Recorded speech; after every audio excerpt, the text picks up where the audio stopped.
Hello everyone, welcome back to the channel.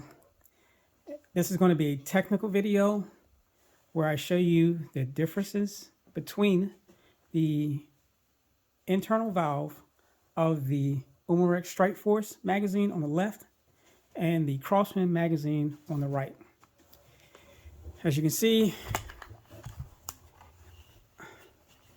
both magazines, the internals valve has been removed. It's fairly easy. Well, I shouldn't say that. Take that back. There's one screw, and then, of course, holding the back plate.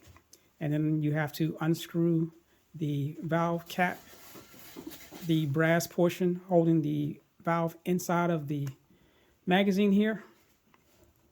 That can be kind of fun. So first up, I'm going to show you this. Mainly, everything is pretty much the same. Except for the valves themselves and the nozzles. So I'm going to show you the valves of each one first. Again, Crosman valve, the StrikeForce or Umarex valve. Bring these up.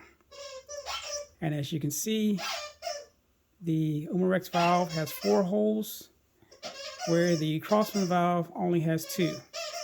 So that's one of the differences. Next up is the actual nozzle, and this is the nozzle which forces the CO2 towards the BB. So again, the StrikeForce and the Crosman, I will bring them up. Hopefully you can see the size of the opening. Big difference. This is the front side, and excuse me for my ashy hands. This is the back side. My hands are always ashy.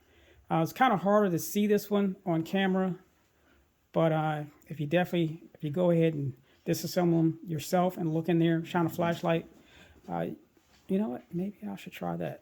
Let me see here. I don't know if this is going to help either. No, it's not. But again, if you were to disassemble them, you will see the differences on the back side.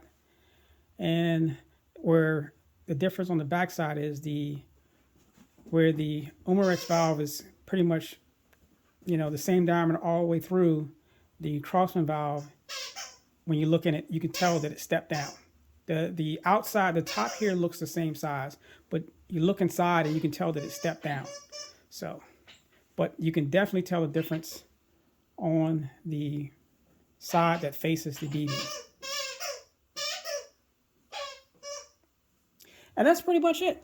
And that is why the Umarex magazine is giving such higher velocities over the Crosman magazine. I did have a viewer ask me if that was possible. Yes, as I said, basically everything else. And here are the parts. So you have the one screw, the backing plate that has a rubber type fitting there. The backing of the brass that needs to be removed to get the valve out. There's the valve itself, the spring, the nozzle. And again, for the Crosman, the same thing. The plate with the little rubber. With the little rubber part.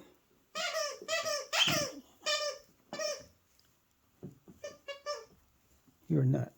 The valve, the nozzle and the valve.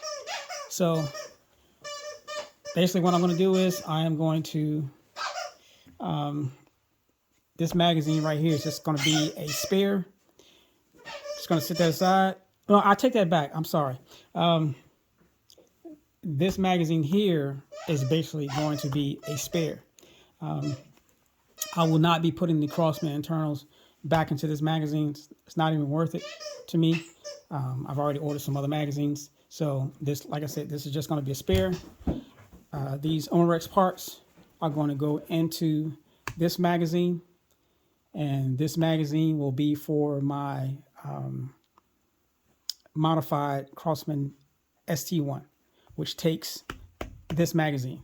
I did put this magazine, I did a video and I put this magazine in it. I said I was going to use this magazine in that gun, the ST1. I did not like the way this magazine actually looked in the ST1. So I will be using the Crosman magazine, this magazine for the ST1. And that's why we'll be putting these parts into this magazine to get the higher velocities out of that rifle, which I will show you here real quick, and then that will be the end of the video. All right, so here is my modified ST1, which takes the DPMS R1 type magazine. Here is the magazine that I modified to fit the Crosman rifles. And of course, if I put that in there, it's okay. But, and this magazine is very difficult to get out of this gun. But if I put this one in here, which this one was modified for, so that's why I'm going to insert those valve parts into this magazine to get the higher velocities out of this particular rifle. So anyway, I hope some of you got some good information from this. And yes, the swap can be done. It's fairly straightforward.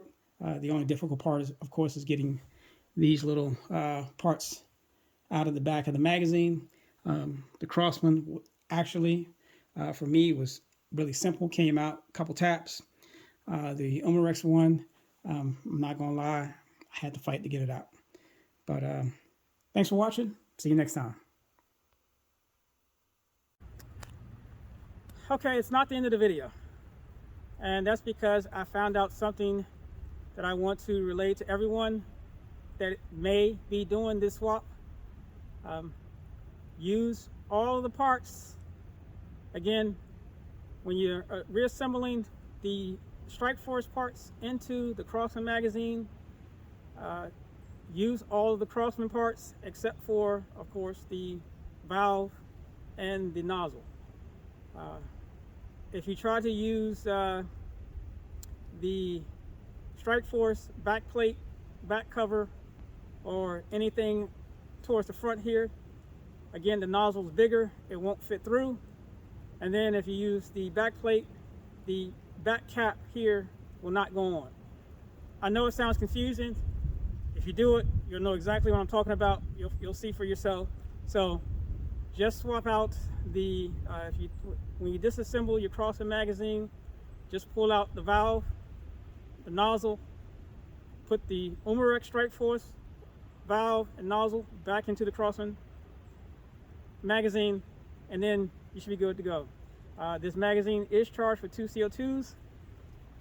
So unfortunately, I can't do a velocity test right now, but I will do a video where I test the velocity of the modified Crosman mag versus a stock Crosman mag out of this gun, so you can see the difference.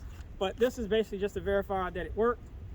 It has or is holding CO2 again. So let's see.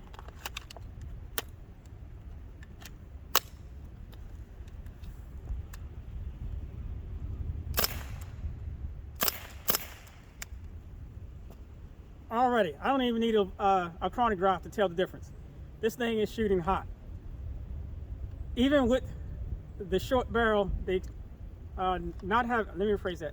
Even with not having the extended barrel attached to it, the short barrel right now is shooting as if I had, actually I should say hotter, I think, than with the extended barrel. But I'm gonna do those tests. But as you can tell, if you can tell the difference, if you can hear it, this thing is shooting hot. So it works.